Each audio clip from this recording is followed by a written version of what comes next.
All right, welcome to Future Construct. I'm Mark Oden, the CEO of BIM Designs Inc. and guest host of Future Construct.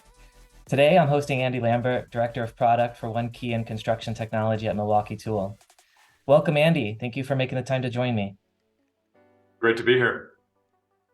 I also want to thank Milwaukee Tool at large for their incredible support, sponsorship, and presence at so many industry events. Andy, as a union signatory contractor, I've personally seen Milwaukee sponsor and have met many Milwaukee reps at United Association and the International Association of Sheet Metal, Air, Rail, and Transport Workers Association golf tournaments, the annual UA instructor training program in Ann Arbor, Michigan, Evolve's MEP Force annual conference, and industry conferences all around the country. Not to mention the many tool walls I've seen donated by Milwaukee Tool at so many of the local union training halls nationwide. All of these apprentices and journeymen learn their craft and become their industry subject matter experts using Milwaukee tools. I'm just so grateful for the tremendous support of Milwaukee Tool, and I really have seen the impact on the entire construction community. So thank you, Andy, and thank you to Milwaukee Tool. Yeah, definitely. I know it goes both ways, right? It's support from the industry back to us as well, and it's definitely a great partnership. With that, Andy, I'd love to learn about your background, your story and education, and the path that took you to Milwaukee Tool. Yeah, it's been a crazy one. I will say that, and at times it didn't seem to make sense, but kind of when you look back, it's like, oh, maybe it did. I was. I'll admit, since I was little, I've always really loved tools and building stuff. Sometimes to the annoyance of my parents. I would find just scrap pieces of wood and my dad's hammer and just go out and try to build a fort, wherever. But leaving high school, it was, something I wanted to do was get into the trades. So I went down to the IBW 494 here in Milwaukee, Wisconsin, and I'll admit, I thought that I was going to go down there and be like, yeah, you can be an electrician, come on over. And to my dismay, it's actually a process that you have to go through. You take the test, which again, to my dismay, was like science and math and English. I was like, this has nothing to do with being an electrician. But I took it nonetheless. And then you go up in front of some, NECA executives for a formal interview. And I remember, that was probably one of my most nervous times, mostly because I wanted to be an electrician so badly. So I remember vividly that entire interview. Thankfully, I got my Eagle Scout as a young kid, and some of the NECA representatives really appreciated that. But they could see my passion, although this was back in 2001. So the unfortunate news I heard was, business was slow and they were maybe not putting apprentices out that year. And if they did, it'd be maybe 20. And oh yeah, by the way, the list is about 600 people long. So kind of, left with my head between my legs, just being like, okay, maybe this won't happen. And then a month later, I got a call and I was out, as an apprentice. So they, in fact, put 20 people out. I was one of them.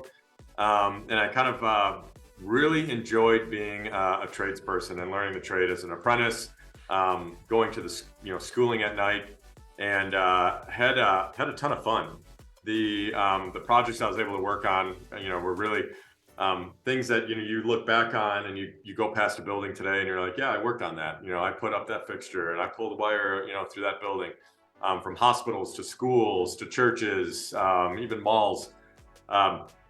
Unfortunately, work really slowed down. There was a downturn in Milwaukee before the big downturn, and we're struggling to find days to work. So that's kind of when I decided, I appreciated my skills that I had attained there, but I wanted to go back to school and get a degree in business, because I thought in the back of my head maybe I could be a contractor myself someday.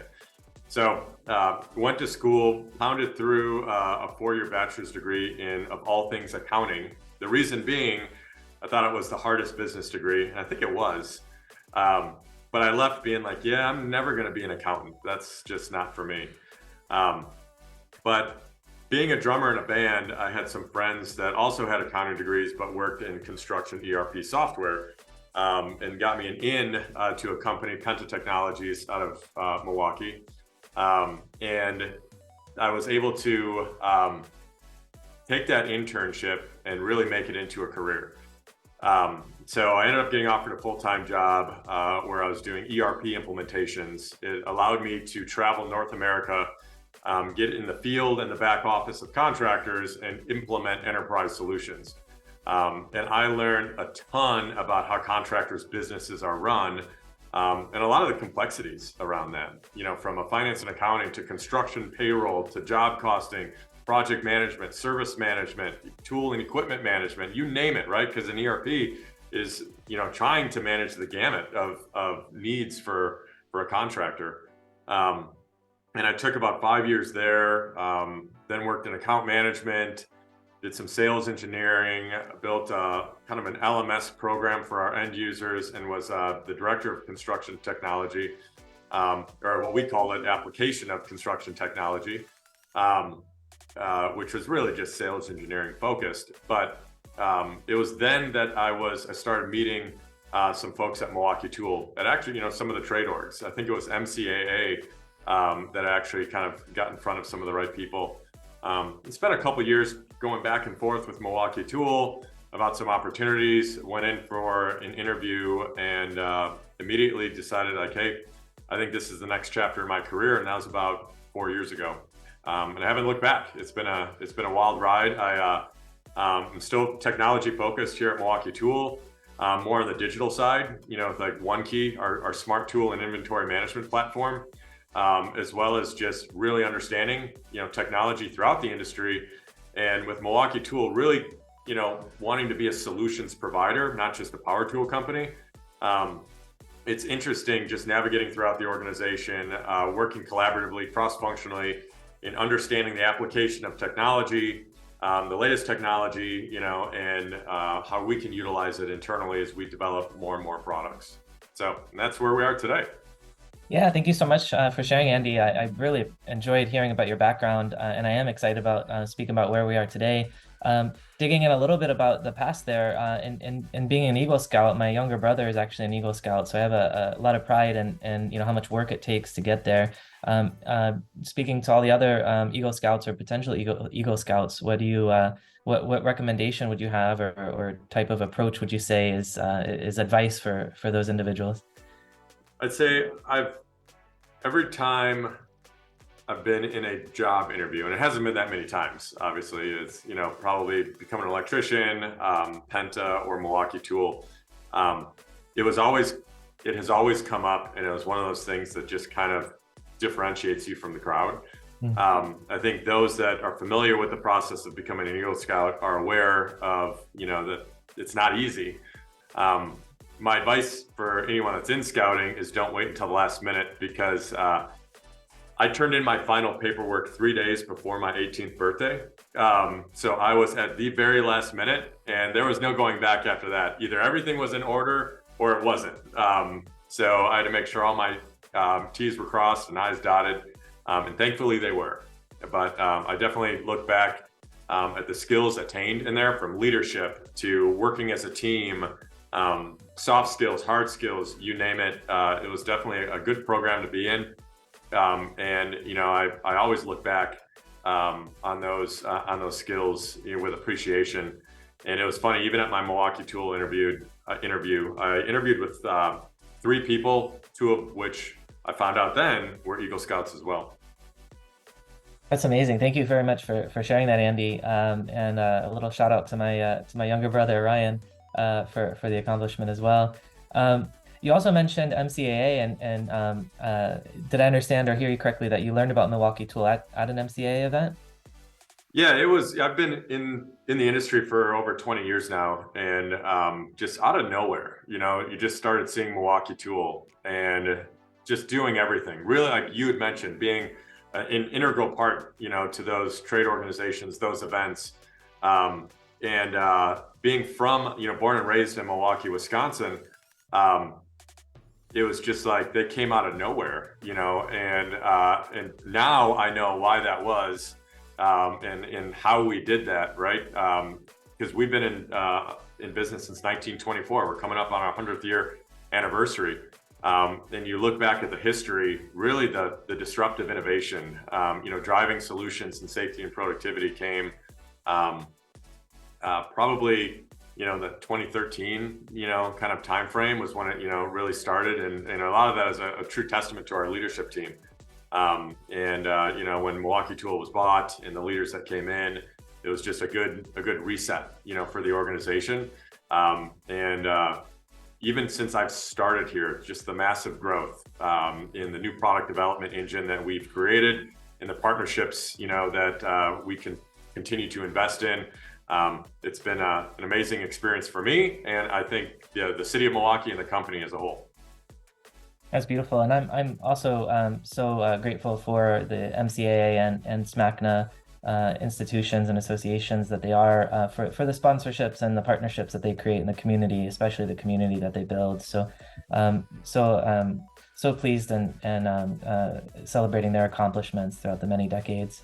Mm-hmm. Well, I'd love to dive deeper into your role and talk about OneKey and then getting into the future after this short break. Andy, does that sound good?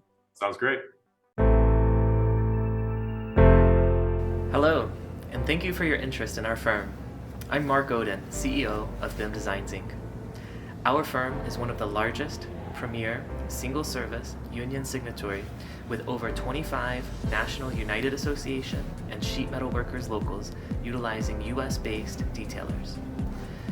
For over 6 years, our union members have provided high-quality BIM detailing, deliverables, coordination, schedule, construction management, and project controls consulting services for over 100 projects to construction companies working in large commercial projects in the areas of education, government, hospitality, healthcare, biopharmaceutical, semiconductor, entertainment, as well as mixed-use residential and commercial buildings. We have become subject matter experts in not only the execution of using BIM technologies, but also the management of the BIM process. We have proven to be dependable consulting professionals with strong communication skills, leadership skills, and technically sound backgrounds. We hold ourselves accountable to the highest ethics, where our core values are quality performance, trust and ethics, solutions-driven, innovation, teamwork, community engagement, ownership of commitments, diversity and inclusion.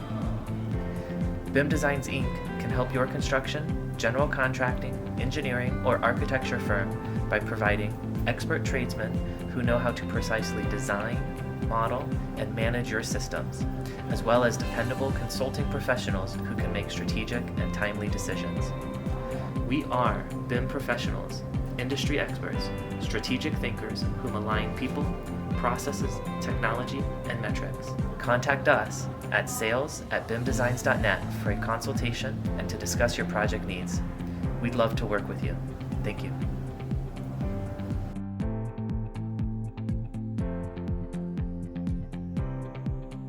Welcome back to Future Construct. I'm here with Andy Lambert. Andy, so I want to dive into your current role at Milwaukee Tool. What exactly is OneKey, and how did that product come to life? Yeah, OneKey is it's a digital product of ours as well as IoT, but it's a smart tool and inventory management software product. And really, it kind of came about in late 2015, early 2016, as really a solution in the search of a problem back then. It was kind of industry first. And it's, from a company like ours, and it was, really leveraging IoT technology and power tools, through connectivity. And then, when we knew we wanted to do that, where, the smart tools and how we could leverage connectivity in the tool space. But, from a user experience standpoint, we also knew that we needed that software user interface. So, we had embedded Bluetooth technology into the electronics packages of our tools. And it was, when we launched, it was about 7 power tools at the time. And then just an easy little app, iOS, Android, and web, that allowed you to kind of keep a tool list of the tools that you own, which allowed you to connect up to the tool and really, customize the tool settings, whether it's RPMs, torque control, or even how long the work light, stays on. But we also were able to, transmit through that Bluetooth advertisement, some location updates on the tool. And then you had your little app that you could manage that list of tools. But since that time, it's really evolved. Our user segments go from an individual user that bought a OneKey tool and downloaded the app to interact with that tool, all the way up to the large enterprise, which is managing a fleet of tools in multiple locations. Some 50,000 plus inventory items that they're managing in the app. So the product has really flourished. I'd say it started as a solution in search of a problem. The industry is now realizing the problems that are fit, quite well for our solution. And we continue to invest. We have over 85 connected tools now in all 3 battery platforms, from M12 to M18 to our MX Fuel light equipment lineup. And our enterprise software continues to grow in features and functionality. And our tracking and location services engine is probably the industry's strongest crowdsourced Bluetooth tracking network. And a couple other products came along the way. Our little Bluetooth tracker that you could put on anything, our asset ID tags, which are just construction grade barcodes. And then lately, just understanding we're collecting a ton of data through either connected tools, tracking and location services, or inventory management. We really wanted to extend the value proposition because we're really seeking to drive accountability, visibility, and operational efficiencies around tool management that extends into these other business systems. We're not just a data silo.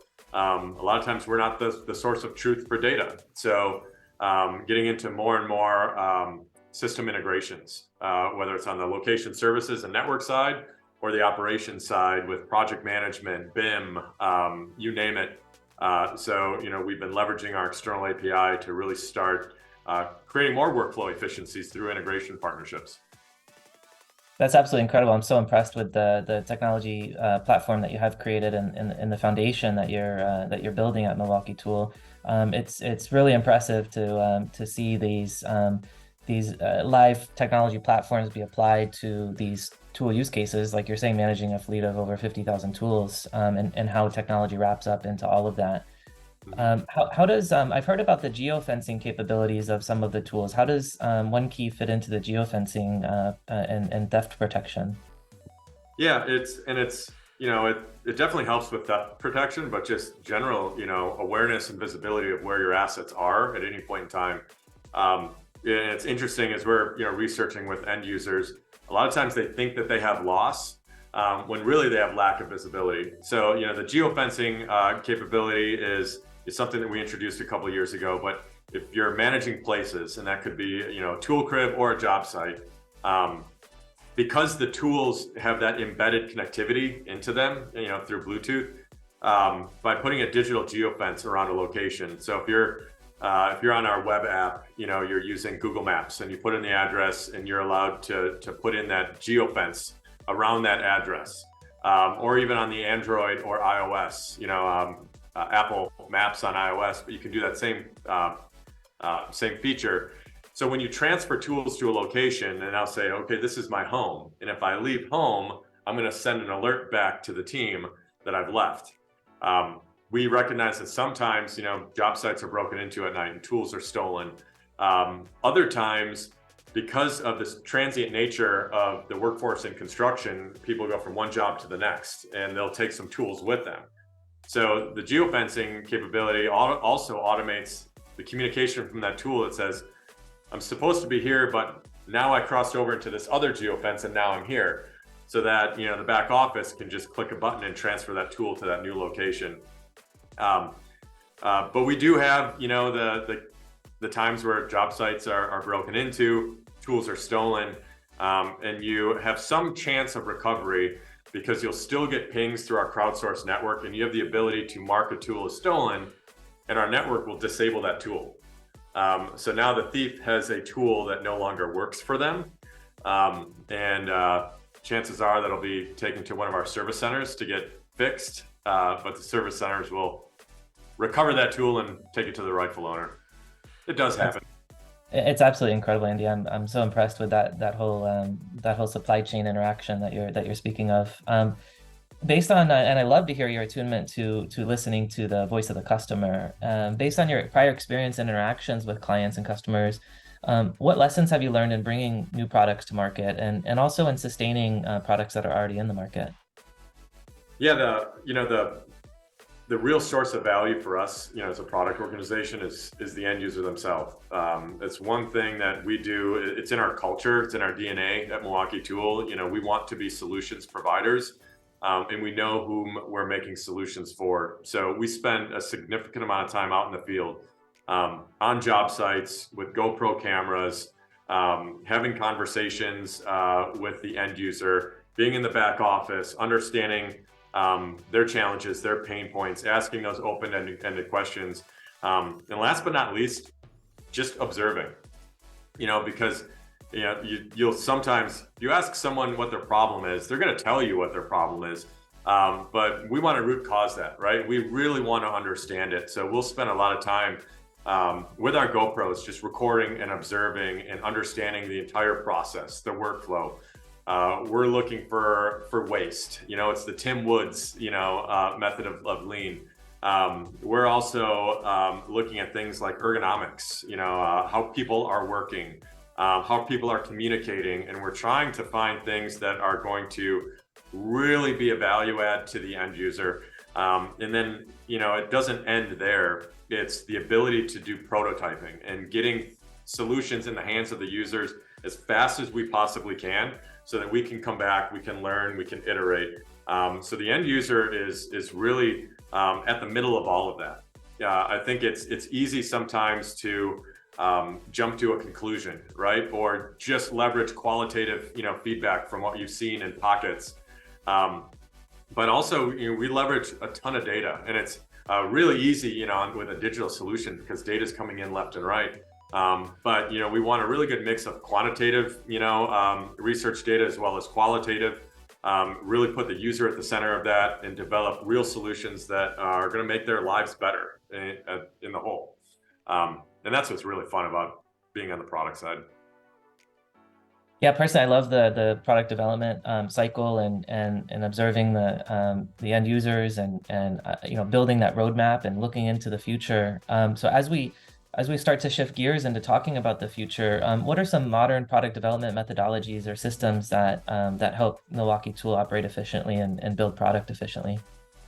Yeah, and I've definitely in my history, I've seen a bunch, right? When I started, it was all waterfall. I know that we've a lot of it is focused on growth and scale, and growth is something that we've gotten really good at. And scale is what you always are challenged with.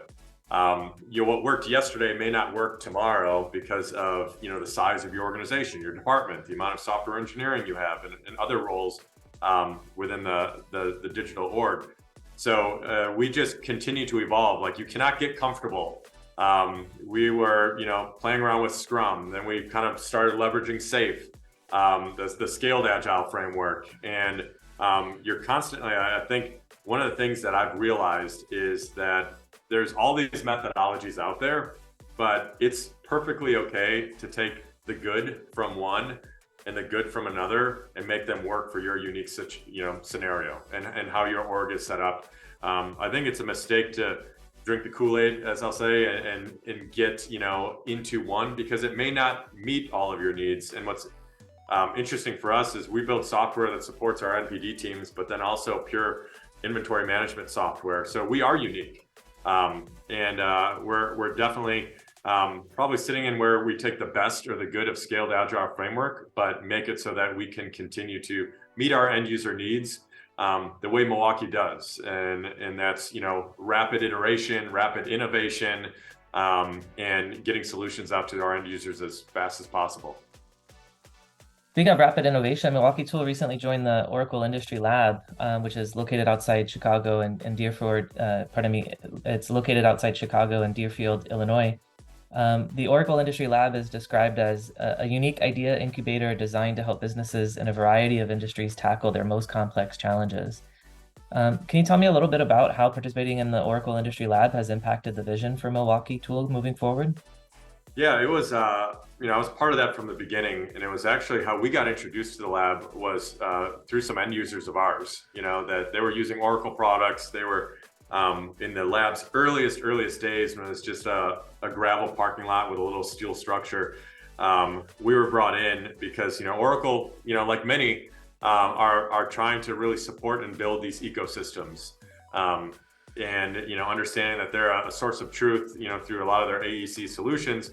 What are some of the, more strategic, innovative industry partners that could join them and really create this lab where you can test and get hands-on, both from the vendor and supplier standpoint, as well as the end user, and test out these newest technologies. So, we got on site. Our M12 digital torque wrench was just coming on the scene. It was something that we used as just, hey, here we have this torque wrench that is collecting torque data. How could we leverage that data alongside Oracle? But what I wasn't expecting was the relationships with other partners that were going to flourish there. You have, from material management to labor management, to job site security and cameras and drones, and all these other partners that are getting into BIM and VDC solutions. You start to become, a single unit that's looking at bringing this end user in, hearing their pain points, and not solving them as one company, but a bunch of companies together that has, different stakes in the game. That's when you really drive massive innovation, right? When you go further together than you can alone sometimes. I think that was the most interesting thing that I wasn't anticipating coming out of that lab. But got to get hands-on, and you got to get the right people in the room, and that's what they're doing over there, and it's been fun. That's great. It's a consortium or a team of innovators across many different institutions. So yeah, I'm excited to learn more about what comes out of that lab, and congratulations on your partnership there. Thank you. As we look at how Milwaukee Tool is leveraging latest technology, and your heavy focus on data and managing large asset sets, where do you see artificial intelligence, AI, playing into the analysis of that, or how do you see that integrating into your tool set into the future? Yeah, I would say, it's definitely something that we're paying attention to, and it really starts with that capability of doing machine learning. And we're starting to leverage that technology. In fact, we just released a feature we call Auto Stop, and it's on our threaders, it's on our hammer drill driver, it gets into some of our cutoff saws, and it's, really, because we've been, leveraging technology in our tools with sensors and controls and our electronics package, and the data histograms. You start to, you're collecting a wealth of data about conditions when a tool is being used. And one of the things that we recognize is, some of the injuries that happen on job sites. And a lot of that is with just poor tool management, and a tool binding up and taking your wrist for a ride. So it was one of the first ways that we're applying machine learning algorithms is taking all of that data and doing a ton of testing with our tools, embedding a machine learning algorithm in there that can sense that bind up situation before the user can, offer you the ability through OneKey to adjust the threshold that you're willing to take, but shut that tool off before that injury happens. And I think that's just the start. That's just the start for machine learning and AI. Although I also recognize, how the industry as a whole can leverage things like generative AI. And I think, sometimes you got to look outside of, the industry a little bit, but the challenges that our industry has going forward is really, how do we optimize our resources? How do we predict maintenance and quality issues? How do we improve construction automation? How do we train up our people? And, there's a ton of use cases right there for AI. And I'm excited to see kind of where the industry goes and where we continue to go in support of meeting those challenges with that technology. Yeah, thank you for sharing your thoughts. I share in your excitement, Andy, so much. So we're gonna look at the past here to predict the future further. So in October 2019, you published an article titled "Build Tech: 4 Predictions for the Future of Construction," where you made predictions about workforce safety, productivity, and material cost. 4 years or more later, I'm incredibly impressed that your predictions were very well aligned with reality. So much so, in terms of workforce, you predicted that there would be a labor shortage, and that unions, trade associations, recruiters, and government agencies and institutions would all have to work together and collaborate. On the safety side, you talked about how tools themselves will advance and help create more safe environments, as you just spoke about now. Also speaking about drones and sensors and wearables, taking a much larger role in construction.